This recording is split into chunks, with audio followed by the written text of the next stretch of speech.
and I think it would certainly be worth doing, but it's not I would just, a lot of people emphasize things like that, emphasize things like, buying insurance across state lines as the things that will be really the big money savers. They'll help, but they won't be the big money savers. The big money saver is going to be changing the tax system, moving it away from this employer-based system. And also finding ways to make Medicare and Medicaid more consumer-friendly, ones that work with markets instead of this sort of, instead of this top-down bureaucratic approach that is what Medicare and Medicaid currently are. Now, I understand you're working on a book right now entitled Medicare's Victims, How the U.S. Government's Largest Healthcare System Harms Patients and Impairs Physicians. What's that all about? Medicare Victims? Yeah. In fact, it's currently available for pre-order on Amazon.com, so you just go there and type in Medicare's Victims, should come right up. It's $14.99 in paperback, $6.99 on Kindle, which is a real bargain if you ask me. And it will be out. The publication date, so to speak, is July 6th. Yeah, it is basically a book that looks at both patients and physicians who struggle because of Medicare's policies, whether it's policies that cause patients to be overtreated or cause patients to be undertreated. Policies, for example, the 2-year wait period that people who are disabled have to endure to get on Medicare, and that can be really, for some disabled folks, can be really a very harrowing experience. It talks about why primary care physicians do not do well under Medicare. It also talks about why physicians who try to provide very excellent, very high-quality care to their patients are not reimbursed properly for it. And one of the common threads throughout the entire book is that a lot of these people, what they lack is political power. By that I mean the ability to influence Congress and get Congress to make changes in Medicare policy that would, therefore the Medicare policy would not victimize them. This is especially true for patients, and hence, some of the Medicare's victims oftentimes tend to be the sickest patients. The reason being is that relative to the population at large, relative to all voters at large, people who get really sick each year do not amount to that many voters, and hence they don't have the ability to influence Congress through the ballot box. And given that they're sick, they're probably not doing the sorts of things like organizing, attending meetings, and the other things that are also needed to influence Congress. And hence, because of those things, they lack political clout, and a lot of these policies seldom that harm them seldom get changed. And at the end of the book, I have some suggestions on how we can reform Medicare. So, one, it saves money, and two, it is far less likely to victimize Medicare beneficiaries. In fact, it's far more likely to empower them. Before we leave the discussion of victimization, one of the great fears during the passage of the Obamacare, the two legislative pieces that are known as Obamacare, the Independent Patient Advisory Board. How is that faring? Is the fears have they materialized, or is that not really a problem? Right now, well, no, IPAB, the Independent Payment Advisory Board, which is supposed to make cuts to Medicare whenever Medicare grows, its expenses grow too quickly. That has basically not really materialized because President Obama has not made any nominations for members to sit on IPAB, and that is largely due, I think, to Sarah Palin referring to it as a death panel, which I think is actually a fairly accurate term, that has made IPAB so unpopular that, he President Obama just doesn't want to nominate anyone to it. And right now he can get away with it because the rate of Medicare growth has slowed a bit in the last few years, and so it's not growing so fast that that what IPAB is supposed to do, it has to do, and it would create a problem because there's no IPAB right now. I think President Obama is just hoping he can run out the clock. That said, there are certainly some, new policies that are being introduced into Medicare that are kind of IPAB-like and should concern people who are on Medicare.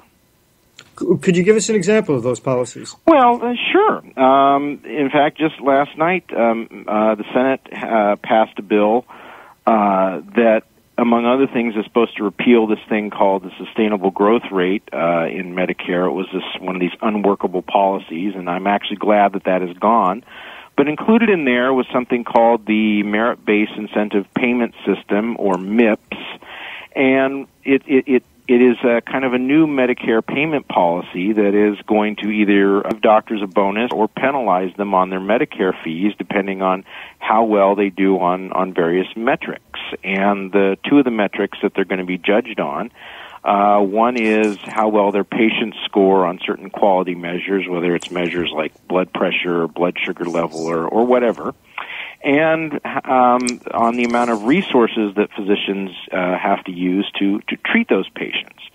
So, for example, a physician who has patients who score well on those quality measures and uses relatively few resources to treat them is likely to get a bonus, while physicians who kind of have the opposite or do the opposite are likely to be penalized. But when you start thinking about it, that provides physicians with an incentive to try to avoid the sickest patients. In fact, what you want is relatively healthy or maybe at most moderately ill patients, because those are the patients that are going to score well on the quality measures. They're the ones that aren't going to require too many resources to treat them, and hence you're more likely to get a bonus. But if you have a lot of really sick patients on your caseload, they're probably not going to score well on the quality measures. They're going to take a lot of resources to treat, and hence you're more likely to be penalized. So the incentive is for doctors to try to do what they can to avoid getting a lot of sick patients on their caseload, and as such, it will probably make it somewhat harder for sicker patients to find who are on Medicare to find physicians willing to take them. And so because of this, this is kind of a cost-cutting, quality improvement program that does so on the backs of the sickest patients, which is exactly what had people worried about IPAB, and it was certainly one of the reasons I think that Sarah Palin referred to it as a death panel. So, I've talked to different people because I'm very interested in Obamacare, and I hear consistently cases of they can't get in to see a doctor. When they do get in to see the doctor says, they can't prescribe certain medications because it won't be approved by the insurance, but it's what they want to prescribe. So they give the patient the option, do you want to pay for it yourself? I hear other cases where people are driving hundreds of miles to go see the doctors. It seems to me that we're discouraging future generations from going into medicine if they're going to have to face all this bureaucracy, plus not being compensated well, being told really not to be independent but to check with the government about what you can and can't prescribe or procedures or things like this. That seems like a death knell for the advancement of medicine in America in the future. Well, I don't know about a death knell, but it's certainly a recipe for it, kind of being this slow, cumbersome entity that, doesn't provide good quality medicine. It's certainly a recipe for that. I actually had a friend who tried to take their child to a dermatologist, and it took 6 months to get an appointment, and they had to drive round trip over 150 miles, almost to the edge of their state. You start to wonder, in the old days you didn't do that. You called up a doctor, and within a short period of time you got to go see somebody. I wonder what that's going to do. What about an oncologist who has cancer patients and doesn't want to take on any more? because of this IPAB or the MITS or whatever they're facing in the future. I mean, how do we get around that?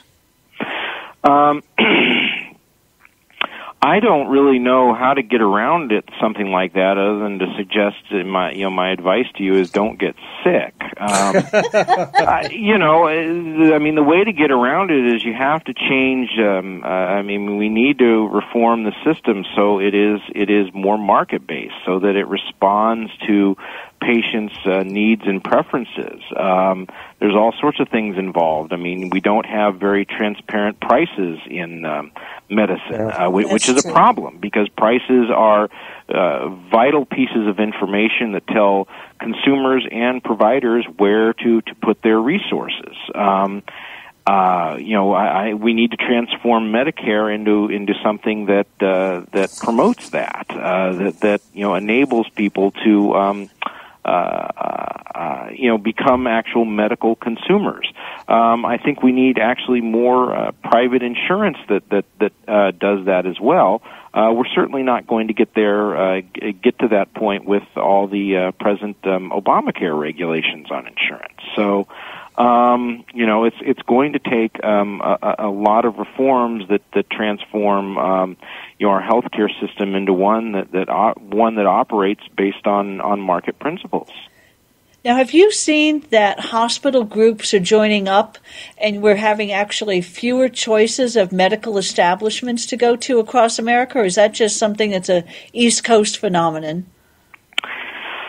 Boy, that is a good question. And certainly there are incentives in Obamacare for that to happen under Medicare.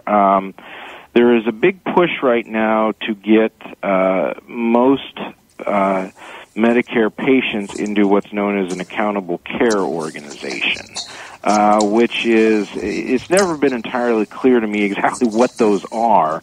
I don't think they were particularly well defined, but I think the basic way to think of them is HMOs, health maintenance organizations, HMOs light, kind of, that you're going to have a primary care physician, he'll refer you to a specialist, but if you don't want to wait, you can go supposedly see a specialist at somewhere else. Dr. David Hoberg, author of Medicare's Victims, How the U.S. Government's Largest Healthcare System Harms Patients and Impairs Physicians. Thank you so much for being on the Vernuccio and Novak Report. Well, thank you for having me. Thank you. Now, this has been the Vernuccio Novak Report. We are broadcast worldwide on the AM/FM 247.com network and also on radio in Las Vegas, Nevada, 1520 AM and 107.1 FM, Lancaster, Pennsylvania, 1640 AM and 102.1 FM, Tampa, Florida, 1630 AM and 102.1 FM, Macon, Georgia, 810 AM and 98.3 FM, Boulder, Colorado, 100.7 FM. Thanks for listening, and join us again next week. We are sponsored by the New York Analysis of Policy and Government at usagov.policy.com and the Institute for American Politics. Email us at truthinradio@gmail.com. And remember, tune in to the American Political Zone television show, also on the AM/FM 247.com network. We welcome our new audience on the great WNJC on 1360 AM in Philadelphia and southern New Jersey, and the Renew America Network. Our producer is the amazing Abigail White, and our director is the brilliant Jeff Hansen. This month marks the 150th anniversary of Lee's surrender to Grant at Appomattox. Let's close with the American Civil War's Fife and Drum Corps rendition of Battle Hymn of the Republic.